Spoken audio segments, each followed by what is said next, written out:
Les micro-conflits réguliers sont essentiels à l'équilibre de toute relation. Et je vais même aller plus loin, mes relations les plus épanouissantes, elles se sont aussi cimentées grâce au fait qu'on a été capable de traverser ensemble, encore et encore, ces moments de friction, sans remettre systématiquement en question le cadre de la relation. Et en fait, un micro-conflit, c'est quoi? Pour me comprendre, c'est tout simplement une situation où chacun ressent et exprime des besoins contradictoires. Et je dis bien micro-conflit car je différencie ça des gros points de désaccord qui touchent aux valeurs fondamentales. Et là, c'est encore un autre sujet. Mais le problème, c'est quand on se retient aussi d'exprimer nos petits besoins un peu chaque jour, quoi.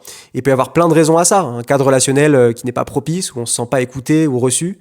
Ou alors notre tendance aussi à être en fusion, en confluence, au point d'oublier nos frontières, nos besoins. Donc si dans une relation, il n'y a pas de friction pendant suffisamment longtemps, en général, c'est pas bon signe. Ça veut dire qu'il y en a un qui domine et l'autre qui se tait, quoi. Ça, c'est un motif très courant de consultation que j'ai en accompagnement, la difficulté à faire preuve d'assertivité, de conflictualité.